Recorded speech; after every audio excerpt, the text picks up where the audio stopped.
What is going on, trainers? DrumVillain here, bringing you some more Pokemon Go PvP content, and today we're taking a look at the Hisui Cup. And this team I've been running in the Hisui Cup has done me absolute wonders. It's been fantastic, really strong team. It got me up to 3159 ELO at one point, which at the time was just a few points short of being on global leaderboards. So very strong team, really decent performance. And as we know, the Hisui Cup is a little bit rock, paper, scissorsy, but this team seems to get a nice edge against quite a few popular lines and can hold its own quite well.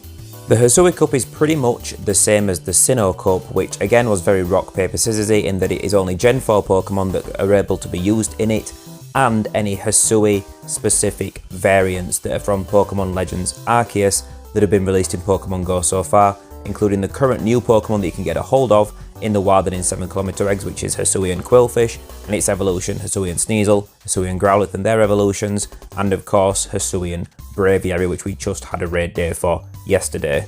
This team, however, does not require any Hisuian Pokemon on it, so this is a team that you can build, and you can also use it for the Sinnoh Cup when that comes around, and it will be very useful in that meta as well.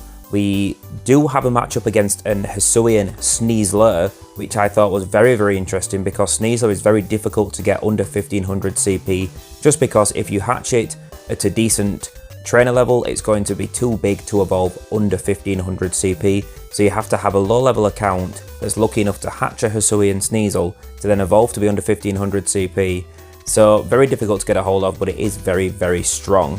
So without any further ado, let's take a look at today's team. On the lead, we're going to be bringing Froslass, and I know when I was running Sinnoh Cup before as well, Froslass is something that I really enjoy using in the limited metas where it's available. It's disgustingly strong, and the reason we're putting it on lead is because of that old adage of if something's good as a safe swap, it's probably good as a lead as well because it's difficult to deal with.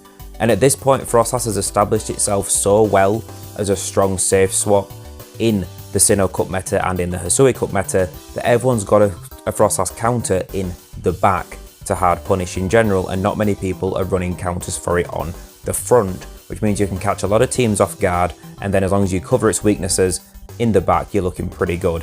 And that is the rough idea for this team. So we've got Froslass on the lead, Toxicroak and Empoleon in the back.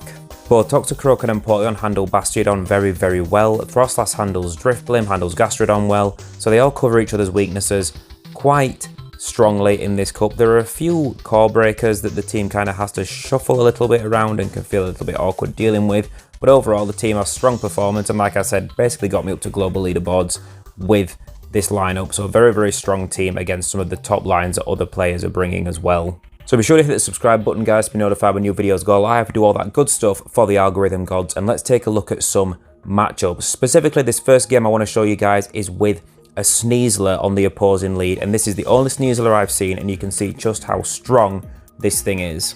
On the fast move, this thing is running a Shadow Claw, which makes it a great counter to Froslass. Look at how fast it's chunking us down there. It has access to close combat, aerial ace, and X-Scissor charge moves, which is great, fantastic coverage for it to have. This thing can basically threaten the entire team, and at this point I'm not sure what move this thing actually has. I'm unsure how to handle it, so I feel like I just need to stay in with Froslass and put in what work I can.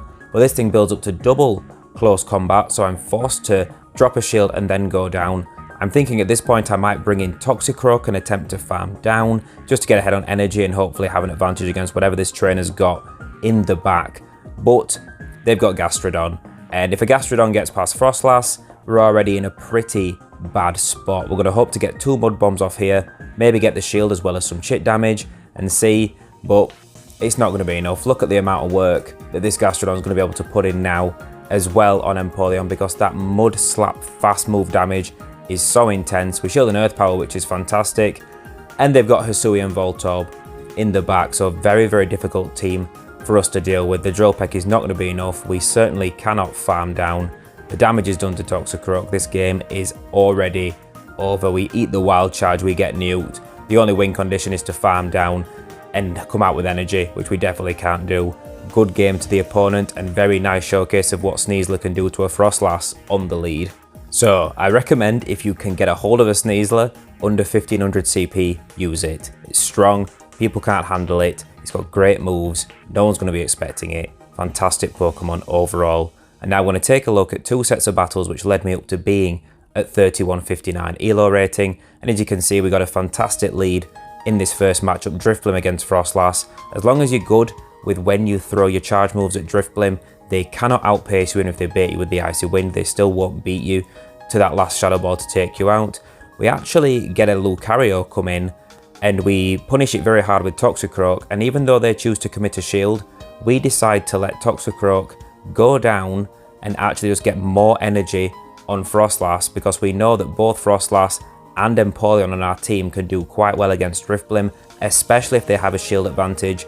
So we're not feeling too threatened. We figured even if they had Bastiodon in the back with a shield advantage, Empoleon will probably be able to handle both of them for the most part. So we just figured, let Toxicroak go down to Lucario, get the energy on Froslass, and just see if we can really threaten the backline, because one of Drifblim Lead's best advantages against a Froslass is if they can farm down something like Toxicroak for a boatload of energy and have Shadow Balls to dump in towards us. But at this point, this game's pretty much done. We're going to have to throw a Shadow Ball at this Empoleon. It's not quite enough. We might just get the farm down. Very, very close finish actually there, but we're able to take it and take that win. GG to the opponent. Alright, going to jump straight ahead into matchup number 2 on our climbing up, and we've gone from one of the best leads to one of the worst leads. Bastiodon is an absolute wall to Froslass. It is incredibly difficult for Froslass to do anything to. I think you need at least 3 Shadow Balls to take them out if you're running Crunch instead of Shadow Ball on Froslass, which is completely fine and valid to do. Crunch on Froslass in a lot of situations is actually more advantageous than Shadow Ball, but I just like the Shadow Ball nuke damage. But you need to land 4 Crunches, I believe, against a Bastiodon, maybe 5 even, because it's just less energy efficient by far. We're able to take a shield advantage against the Grottle with Empoleon, and now we're just hoping that Toxicroak with a shield advantage can put some work in the back end of this game. But they've got Togekiss. This is not looking good. Unless we can land a Sludge Bomb, we can't win. But we go for a Mud Bomb, which is a silly choice because we can't make it to a Mud Bomb and a Sludge Bomb anyway. So we just had to go for the Hail Mary shot and pray that they let it through instead. But either way, they shielded up. We couldn't have won. GG to the opponent. Pretty just hard counter line there and not too much we could have done. As we said, very rock, paper, scissors this meta at times. Matchup number 3 is again a fantastic lead for Froslass. Gastrodon it can hold its own against Froslass for sure, especially if it's willing to commit shields in. But as long as we deal with it with Froslass, generally Toxicroak and Empoleon have a lot of room to maneuver in the back. And just because this Gastrodon built up so much energy, we figured it was worth the shield, even though it just ended up being a body slam. It's not a big stress there. We're going to go straight for the Shadow Ball against this opposing Froslass, and then swap in Empoleon for the hard punish. And as we've seen, the Shadow Ball can hit very, very hard against Empoleon, but we can survive one. And since we have no extra damage from any other source on Empoleon, they're really going to struggle to Powder Snow us down here. So they choose to let Froslass go. We've got a little bit of health on Empoleon that the Gastrodon might get a little bit of extra farm from, but that thing is already pretty low. And in the back, they've got Shadow, a Bomber Snow. Again, this is going to be a pretty much just rock, paper, scissors lineup win for us here, because we've got the Toxicroak to punish the Bomber Snow. We're going to just shield this move up on Toxicroak, preserve the health, because a Bomber Snow, unless it's running Blizzard, is not going to be able to one-shot Toxicroak. We can take one Weather Ball. We can put enough work in with these counters, and we're going to be able to take this game. It might seem a little close, but really we just get the simultaneous KO. We still have Froslass alive. We're going to get the win. GG's again.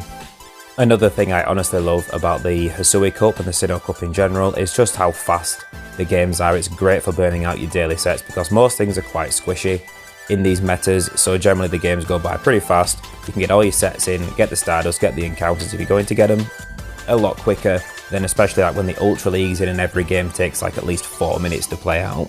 Pachirisu lead in this game, and we do play this lead wrong. You should just go for double avalanche. It's daftness throwing the extra Powder Snow's worth of energy in the form of a Shadow Ball, because you won't put it into farm down range, and you're going to need to land another charge move anyway. Now, you can survive Thunder Punches reasonably comfortably on Froslass. A Thunderbolt will start to get you pretty low if they do manage to get one through. We decide that it's worth just taking the shield advantage and then getting some energy on Toxicroak here, because we figure Empoleon's probably got a lot of play in the back if they've got an electric type on the lead. We forget how spammy Pachirisu can be, so we're going to shield up the second Thunder Punch, but honestly we've got a lot of energy now on Toxicroak. They do have Cresselia, but fortunately Cresselia isn't actually a hard wall to Toxicroak with that much energy. The Sludge Bomb will do just shy of 50%, it's probably about 40% total of Cresselia's health, so there is a chance for us still to be able to take out that Cresselia at the end of the game, if possible. Now Shadow Abomasnow comes in to punish Empoleon, and this isn't a bad situation because we can go for Drill Pecks, we can take them out. They misjudge our energy dramatically. We're going to get this through. We take out the Abomasnow, which is very, very lucky for us because now we can guarantee, if we want to, getting off this Hydro Cannon and then getting a Sludge Bomb through, which will definitely finish off the Cresselia. We let the Grass Knot go through, which might seem like a silly choice, but we wanted to not get double Grass Knotted and not actually get that Hydro Cannon through, and we thought it was safer to guarantee getting a Sludge Bomb and a Mud Bomb off to finish off the Cresselia. Seems a little close, and it was honestly, but it worked out for us there, and we're going to take that win. GG. Alright, game number 5. Froslass into Garchomp lead. Garchomp is not a Pokemon you're going to see much of in this cup and meta in general, but it hits like an absolute truck. In the right matchups, it can really shut down, especially some of these poison types that you see like Drapion and things like that. Garchomp is going to be very, very threatening to them in general, but also it can't really take a decently hard-hitting charge move. But you love to see the spice, especially up here in these upper echelons of players. But the Drapion Safe Swap is going to be hard punished by our Toxicroak. Now, Shadow Drapion can two-shot Toxicroak with Aqua Tails. If it's a normal Drapion, you don't need to shield 2 Aqua Tails, but if it's Shadow, you're going to have to shield up the second one. So this trainer is able to get a shield advantage even though we've got the Toxicroak punish, and we're still able to line up Froslass with the Garchomp, although we are concerned because if that Garchomp gets any more energy, it's probably going to be able to one-shot Froslass with an Outrage or an Earth Power or an Earthquake, but they choose to let the Garchomp go down and put all their eggs in the Froslass basket. We've got Empoleon. They know that they're not going to be able to get enough charge moves off to actually take the win in this situation, so they're going to surrender there. And that is going to give us a 4 out of 5 set to push us well up above the 3,100 elo mark at this point. In a lot of situations, Froslass with 1 shield against a team with 0 shields can just run away with the game and sweep, and that's what that trainer was depending on. It was a fine tactic to go for and a good shout, but when you've got Empoleon on the team and you can survive a Shadow Ball comfortably, that is just not going to be enough for them to take the win. Alright, next game, another iffy lead, and that's going to be Munchlax. The lick damage from Munchlax is really going to add up over time. Munchlax can comfortably survive at least 1 Avalanche, so we decided it's worth swapping out since both Empoleon and Toxicroak have better matchups against Munchlax than Froslass does, and just see what we can pull out and what we can line up later on in the game. We pull a Gastrodon out of the back and are able to take a shield advantage, but we might give that back in this situation. We do. We get baited with the Body Slam, which is a little bit unfortunate. I feel like we're going to probably let this move go. It could possibly be Water Pulse. Yeah, it's a Water Pulse. Hits us fairly hard, but we figure that we just need the energy on Froslass to hit the Munchlax and then just pray that Toxicroak can put some work in here as well. It's unlikely that they're not going to have a Toxicroak counter. They've got Fire Fang Hippowdon, so really Froslass had nowhere to go once that Gastrodon had been pulled out. And Toxicroak is going to struggle in this situation to sweep this game just because Munchlax can take quite a few hits from Toxicroak. That lick damage is going to add up and is going to grind us down. We're going to go for the Sludge Bomb, I believe, here. We're not able to get it off because we press it a few seconds too late, and it wouldn't have mattered either way because, as we said, this move would have come through, taken out Froslass. We wouldn't have got off that Avalanche either. GG's to the opponent. Very tough matchup for us to do much with there. They had our number all the way through. Decent counters for us. And like we said, rock, paper, scissors, not that much you can do in a lot of situations. And of course, RNG taketh away our wins, but also it giveth us wins. Drifblim lead, fantastic for us there again. They swap in a Drapion. We've got Toxicroak to meet it with. And as we said before, Toxicroak is a very strong punish to Drapion, especially a non-Shadow Drapion, because as you can see, the Aqua Tail doesn't quite get us down below 50%, so we can comfortably take a second one if needs be.